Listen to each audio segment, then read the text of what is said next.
Hi, my name is Yao, this is my video presentation, and this is the first film, Unexpected. We start off with our character putting on earphones, finding a good place to smoke.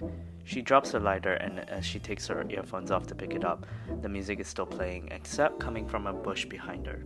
She approaches and is then revealed that it's just some guy running with a speaker. In this film, I was one of the producers and DPs. The short film Ouroboros came to mind. The film was simple. A guy locked out and someone inside with his voice. Hey, the door's shut and I can't get back in. Giving this very inverted aspect where he once was in the other position.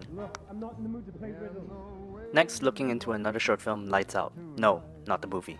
In the opening sequences is where I take my influence, specifically from this reverse shot. What intrigued me was how that this was a play on perspectives, and it gave the sense that as if something or someone was watching. With both of the films having the aspect of going back and forth with perspectives using the camera, compared to the shots that I gave, I was quite satisfied with the outcome, with it having its own concept. However, with also being one of the editors, I could have improved on the ending and added more sound effects as the payoff was not as rewarding, which made it feel a little flat compared to Lights Out.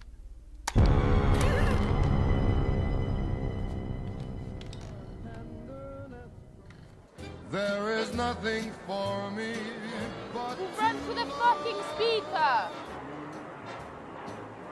the way you In the health and safety side, while we were shooting, we had no issues with the equipment being in the way with anyone. However, with the grass area where it was more slippery and wet, I myself eventually ran and fell down the slope whilst trying to hand a battery to the camera op. Stay safe and don't run on wet grass. Moving on with the next film, The Promise. In contrast, this is a much more darker film, with the story mainly focusing on Theo mourning the death of her best friend who just suicided and breaking their promise of growing old together.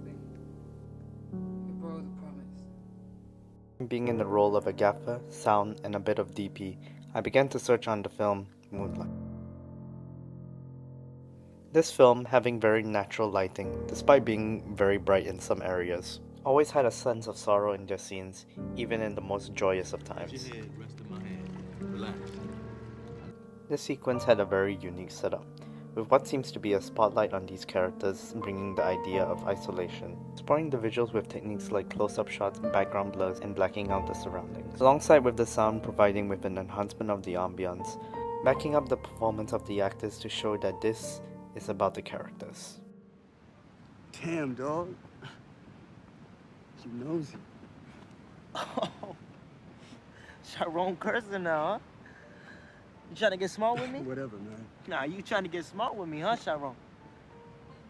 Yeah, you trying to get smart with me, huh?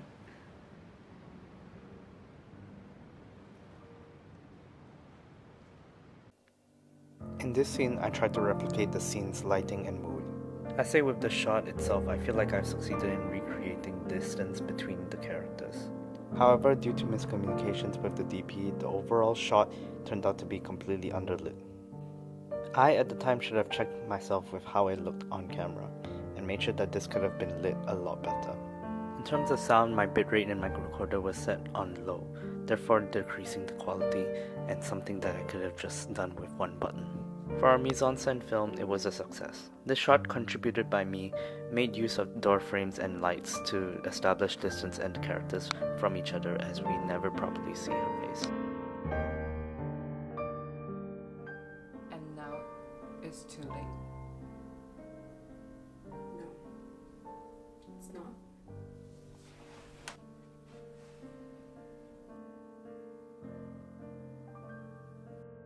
Once again, on the health and safety side, with one camera being in the center of the room posed some threat, and the other camera, however, was on the table and did not pose any whatsoever. We ensured that someone was behind the camera at all times and ensured that nothing else was in front of it. Now into the third film, Broken. This story, dwelling deeper into a more fictional setting, we start off with our protagonist writing and mourning due to the loss of her master. We have a small section of a visual storytelling of how her master was betrayed by a fellow student. Years later, our protagonist had brought vengeance for her master and defeating our antagonist. In the beginning of the film, she was writing something on a piece of paper. We then finally reveal at the end that she was originally writing the word broken room. I settled for a single job in sound mix. In research for this video, I watched on the video that inspired my new group into making this film. With what I like from this is that it focused much on the details of the atmosphere and feel of the passage of time.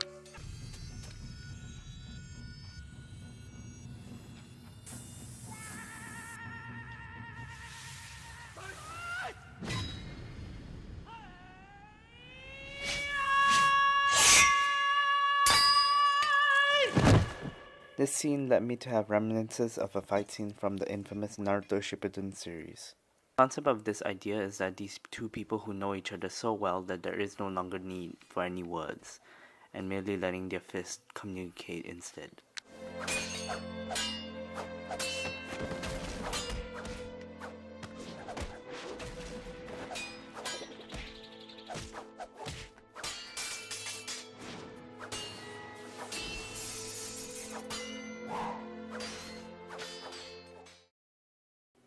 Now with this scene, even where I feel like I contributed the most, it had still, in my opinion, fell a little flat as it did not meet my expectations.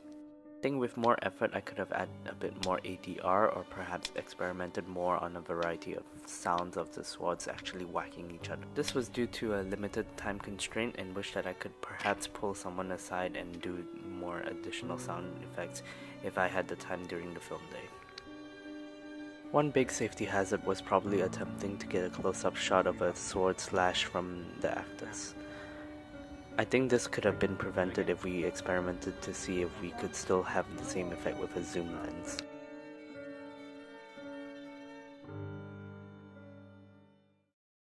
Now for the fourth and final film, Inverted.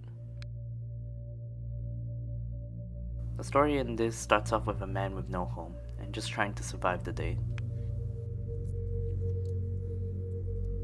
As time went by, he finds a dead body in an alley, and oddly enough, it was him. Shocked with what's happened, he walks back to the first location with the bench, and finds another body. To our depiction, this is his real self, realizing he's dead and walks off. The end sequence is left up to the audience's interpretation, but how we imagined it with the use of the bright lights in this scene, it was portrayed that this was rising to the heaven. For the most part in safety, there was no demand of any risk from happening, with consisting mainly of handheld shots and shoots looking like this. Everything was in control. This project, I had a bigger role of producer, DP, and co-director. The original idea of this film was inspired by a short film called Loop, where a character is stuck in this endless cycle of fainting.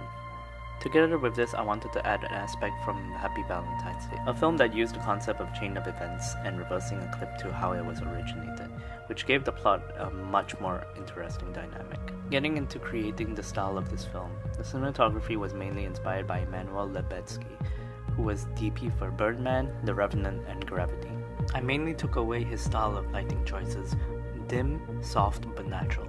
The subtlety of his work always gave a sense of realism, yet proving to be pleasing to the eyes. I tried replicating this with no use of artificial lighting, and meticulously used the surrounding lights.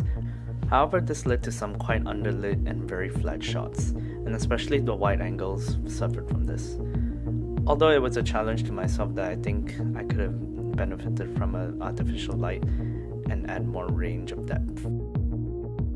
As a director, I took inspiration from Robert Bresson.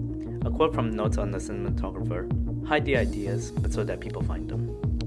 This led to the general art direction to be a much more minimalistic film. However, when it came down to the final edit, in my opinion, the narrative struggled as a whole to pull true and reveal the story, hiding all the ideas away and no one to find them.